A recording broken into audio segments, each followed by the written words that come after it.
এখন শীতকাল, আমি হরবলার শুরুতেই শীতকালের কিছু পাখি এবং পশুদের কণ্ঠ আপনাদেরকে শোনাবো। প্রথমেই শুনি এই পাখিটির ডাক। আসলে এটি হচ্ছে ঘুঘু পাখি। এবার শুনুন কবুতরের ডাক। আজানের পরপর মোরগ ডাকে।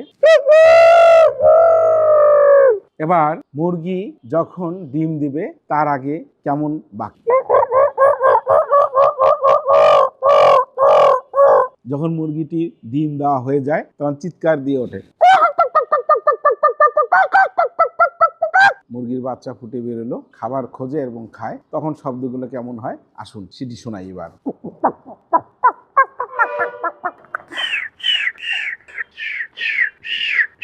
এমন সময় চিল বা বেজি আসলে চিৎকার দিয়ে ওঠে মুরগি।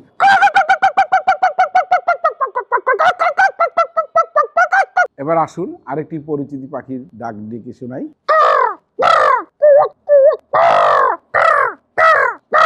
এটি হচ্ছে কাক। এবার চড়ুই পাখির ডাক। এবার আমরা পশুদের মধ্য থেকে ডাক শোনাই। যখন সেই কুকুর ছানাটি একটু বড় হয়, যখন ভুগতে শেখে তখন ঠিক এভাবে ভোগে। যখন সেই ছোট্ট কুকুরটি যখন বড় হয়ে গেল তখন কেমন স্বর করে ডাকে আসুন এবার সেটা শোনাই। এই কুকুরের মধ্যে দুটি শ্রেণী, একটি হচ্ছে পুরুষ আর একটি হচ্ছে মেয়ে কুকুর। আসুন দুটি কুকুরের ঝগড়া কেমন হয়।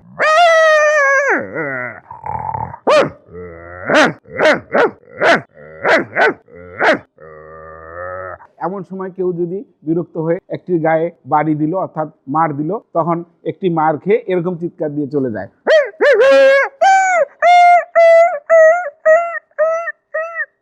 এবার আসুন আকালি কুকুরের ডাক কেমন করে।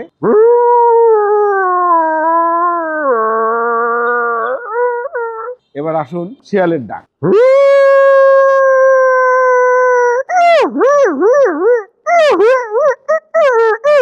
বিড়ালের বাচ্চা কেমন করে।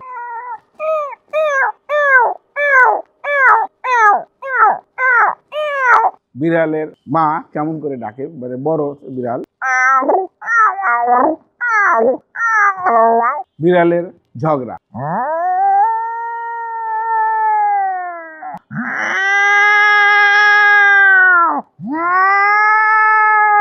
গভীর বনে সিংহের ডাক।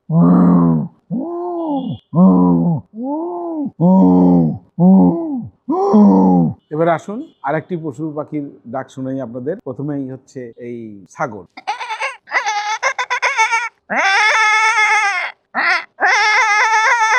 গরুর বাছুর।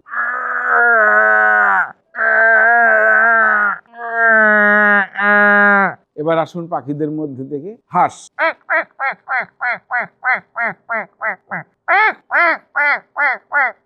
এবার ভোরের পাখি।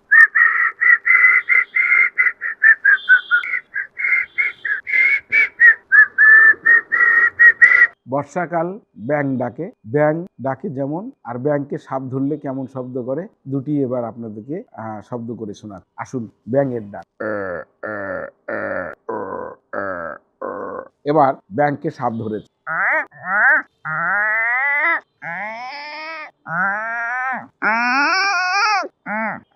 পশু পাখির ডাক শোনা হলো। আসুন এবারে যান্ত্রিকদের মধ্যে কিছু শোনাই। প্রথমে আসুন শোনাই প্রেসার কুকার। যখন প্রেসার কুকারে যখন সময় হয়ে যায় সিটি দেয় কেমন করে।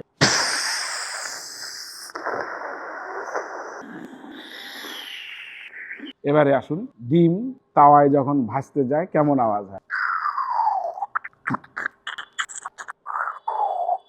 মানব বাচ্চা অর্থাৎ মানুষের বাচ্চা প্রথম যখন জন্ম ধারণ করে, মায়ের গর্ভ থেকে জন্ম ধারণ করে, তখন কেমন আওয়াজ করে।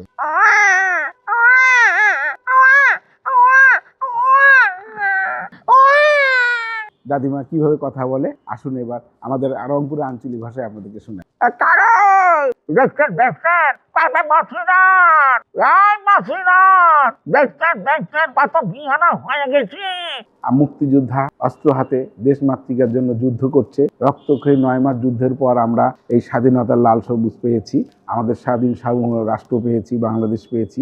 আর এই মুক্তিযুদ্ধ চলাকালীন সময় অস্ত্রর যে আওয়াজগুলো এবার আপনাদেরকে আমি শোনাবো।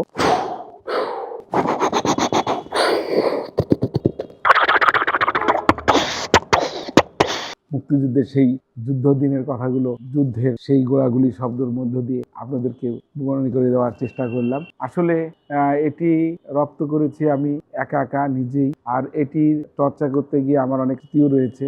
এই পশু পাখির ডাক করতে গিয়ে আমার বাসার গাছে একটা কামরাঙ্গার গাছ ছিল, সেই কামরাঙ্গার গাছে একটি কোকিল বসেছিল। সেই কোকিলটি ডাকছিল, আমি টু বললে কুকুরটিও টু টু বলতো,